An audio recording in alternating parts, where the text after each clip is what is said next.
Listen, getting successful, whatever you consider successful, if it's rich, whatever, it's not a magic trick.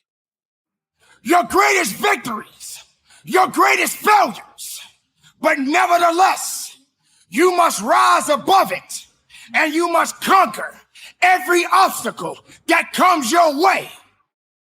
The same reason that people stay in relationships where they're abused or they're unhappy or it's unfulfilling, they can't see themselves beyond that relationship. They can't see themselves enjoying life without that person. They think that this is all that they can do.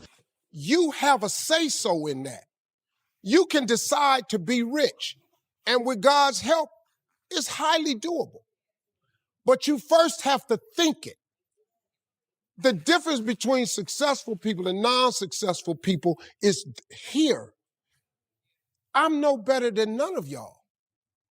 I'm not a better person than you. I'm not a better Christian than you. God don't love me more than you. None of that. If you want to be successful, you have to change this. This has to change. Listen to me. It's not what makes it hard is your lack of belief that it can happen for you. The fact of it is, though, it's very doable. See, but you got to change, though.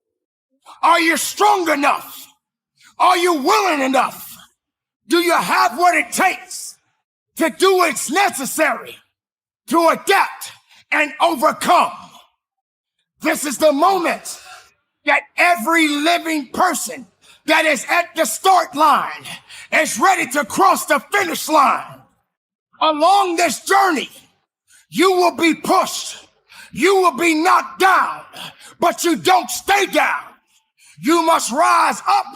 You must carry on. You must dig deep. You must fight forward. You fight to the end. If you feel weak, find a way to rise up. If you feel you can't carry on, then you must find another way to push on. If you get knocked down, then you crawl. If you can't crawl, then you roll. You don't stop. You push up. You go forward. You work hard. You keep going. If you keep doing what you've been doing, you're going to keep getting what you've been getting. So if you're at a place in your life and you ain't happy with it, you have to change some things. But you have to make a conscientious decision that you're going to change. And it's not dependent on anybody else. It don't matter what your mama think. It don't matter what your coworkers think. It don't matter what your siblings think. It don't matter what your children think. It don't matter. They have nothing to do with it. This decision is yours and yours alone. It's two people born in a hospital every day. It's a person that's born in a hospital that's going to get a job, and somebody born in a hospital that's going to give them a job. You get to decide which one you're going to be. You get to decide. Weakness is not your profession. Giving up is not your profession. Doubting yourself is not your profession. Fear is not your profession. Not finishing what you start is not your profession. Your true profession is to seek your greatness, because your greatness is within you. Tomorrow is not your friend. Yesterday has nothing to do with your possibilities now. Focus on what is necessary and get the job done what's in front of you. At this moment, right here, right now, that is all that matters. This is what you must do. The same reason that people get stuck at a certain level in life. They can't see things being better for them. And they think that this is it and this is all they deserve. This is all they've ever seen. It's been passed on to them. And they think that this is it for them. Oh, no. I was looking what Dr. Blanton, Smiley Blanton, who is a colleague of Dr. Norman Vincent Peale, what he said about fear. He said, fear is the most subtle and destructive of all human diseases. Ladies and gentlemen, fear kills dreams. Fear kills hope. Fear put people in the hospital. Fear can age you. Fear, ladies and gentlemen, can hold you back from doing something that you know within yourself that you're capable of doing, but it will paralyze you. And it seemed like you're in a hypnotic spell. Real, so you watch it on TV so you can get inspired. And so Warren Buffett, everybody's sitting down, Warren Buffett walks in the room, and when Warren Buffett walks in the room, it blows my mind. I'm like, yo, this dude is human.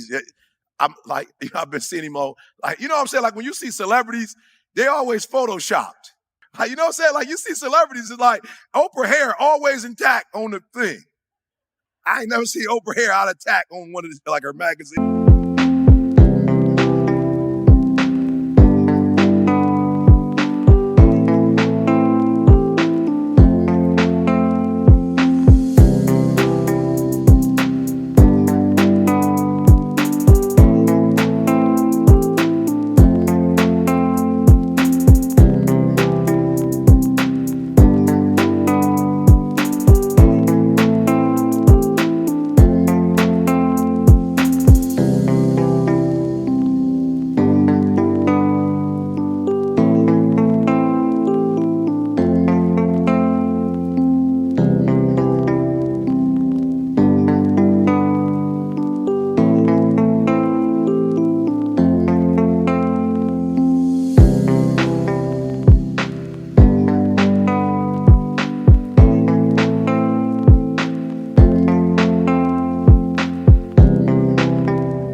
She come on TV, got the everything.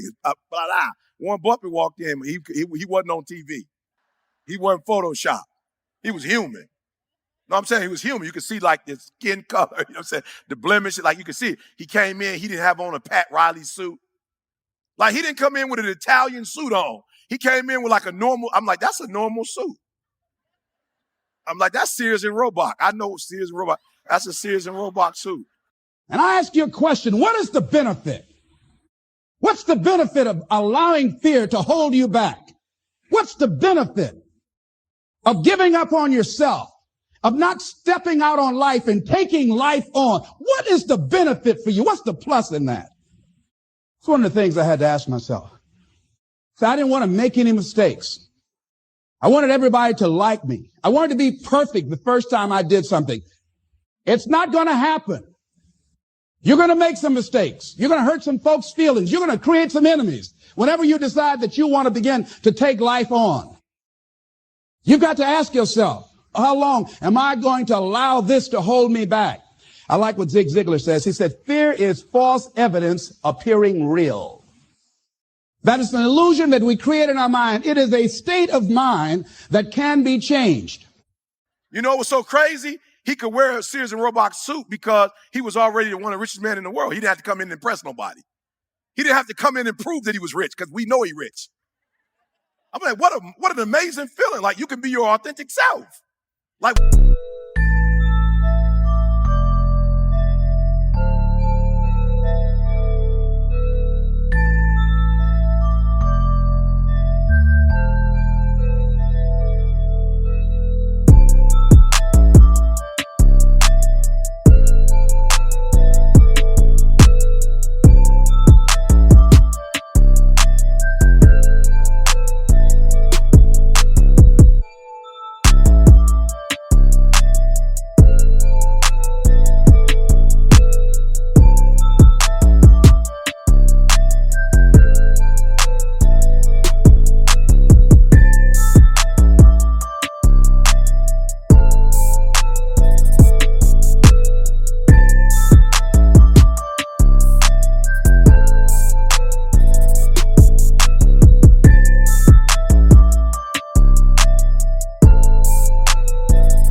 didn't have to come in because some other guys came in and they had their suits that he didn't have on.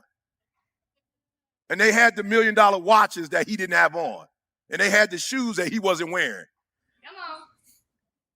This was Warren Buffett. Like, I saw his shoes. I'm like, yo, you can get those at Macy's.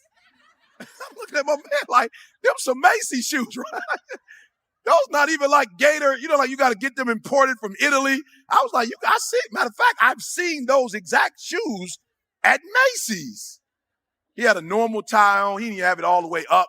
He didn't have a Pat Riley like cut. It was just a normal button up, and one of them was buttoned, one wasn't. And he came in the room and he's not GQ, so he wasn't trying to act like he came in to give financial advice.